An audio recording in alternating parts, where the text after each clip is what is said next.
What's up, nerds? I'm McKinley and this is Dixie. And today I'm doing the Pride flag tag. It's the last day of Pride. So, just getting right in there. I tried to make my setup look nice, but I don't know how good of a job I did. Alright, for this tag, each question corresponds to a color in the Pride flag. So, let's go. The first color is red, and this stands for life, and it's a book with a spirited protagonist, totally proud of who they are, someone who gives you life. For that, I have Nate from the Better Nate Than Ever books, which is the middle grade series that I'm basically the only person who ever talks about it. Third one's coming out in September, so you have time to read these. If you like musical theater, please, for the love of heaven, read these books. They're funny, they're heartwarming, Nate is amazing, and you just need to read them. Please, just pick them up and read them.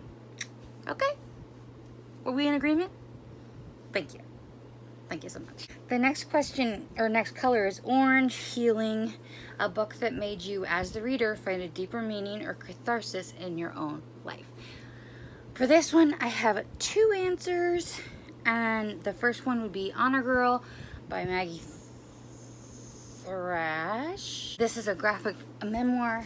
I don't know where my copy is because I never know where anything is. It's a graphic memoir about a girl who goes to a camp and starts to have feelings for another girl, and this book was just read at a really good time for me, and I realized, I started to accept some things a little bit better, and now my dog is eating, because of course she is. I feed her in my room because she's spoiled. But anywho, and then my other answer for this one, I do have the book, maybe. Oh, and that's Ivy Aberdeen's Letters to the World. This is the book that I wish I had had when I was 12, 13, 14, having feelings that I just assumed, I was just curious because I was raised Mormon, in case you didn't know. And if I had had this book, or books like this book, maybe I would not have been in denial for so friggin' long. You know what I'm saying? Yeah. The next question is Yellow Sunshine, a book that fills you with so much joy it could brighten even your darkest day. For this one, I tried to pick ones that a lot of people don't talk about, and I was trying to purposely pick ones that Spencer didn't mention in his tag, and then I just stopped watching people's tags so I wouldn't have them influenced. So I will be binging all those tags after I've posted this. But anywho, for this one I have Let's Talk About Love by Claire Kahn. Alice is so just adorable and cute, and her cutie code is so cute. What are you, ASMRing right now? I wish you guys could see her face. Okay, sorry. And it's just like an adorable book that you can't read this book and not feel happy afterwards. And Takumi is like amazing as well. I think she really is trying to start an ASMR channel right now. Can you guys hear her? Anywho. And then also for this one, I would say Rock and Riot, which is a webcomic. And if you read it, it's extremely diverse and happy. And I will link it down below for you. The next question is Green Nature, a book that is set out of this world, a reality different to our own. For this one, I went with A Long Way to a Smaller Planet, which I do own and cannot find, because of course I can't. That is just who I am. But this is set in space, and it's amazing. There's aliens, other planets, and everyone's like accepting of those other people, so that's definitely out of this world, you know what I'm saying? The next question is Blue Peace, a book where one of the characters finds peace with a difficult truth. And for this one is another Ashley Blake book, which I own and cannot find because of who I am as a person, but that's How to Make a Wish.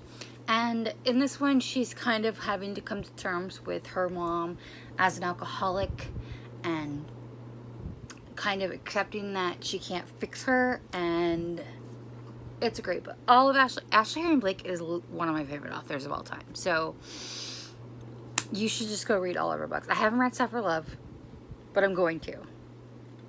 she's amazing, and I love her, and I met her last week, and just, I love her so much. Finally, the last color is Purple Spirit, a book that deals with LGBT themes and religion. Now, I had to mention this one, even though this is the one Spencer did, because I, like I said, was raised Mormon. That's Autobiography by Christina Lauren. This deals with the Mormon religion in a very respectful way, and it's really good. And then I also wanted to mention a book I've never heard anyone else talk about. And I have to look up the author because, of course, I didn't write it down. But it's called This Above All. And you know what? You'll see the author. This is about a girl whose father is like a preacher for, like, I think Westboro Baptist Church. And she is cast in a play.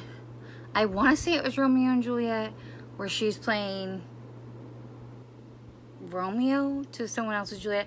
I have a review for it on Goodreads that I will also link below, but this delves into religion, and she was like, at the beginning of the book, she was thinking the same way her dad did, and then as the book progresses, she grows and learns, and it's just a really good book, and I've never heard anyone else talk about it. I got an arc of it on NetGalley like a year or two ago, and it was a very enjoyable read. I was expecting to not like it, but I really, really did. So this is a book that no one talks about. So I did want to mention that one because I wanted to list books that people don't always talk about, you know? Especially this one. If you leave this video only wanting to read one book, I hope it's this one. This is, if you like musical theater, please read this book. It's so good. All right, that's it for me. That's all the books for this tag. Anywho, let me know down below if you guys did this tag, because I'm going to go binge watch all of them because I've been avoiding them so I wouldn't get influence for my answers. And I will see. Thank you so much for watching, and I'll see you in the next one. Bye.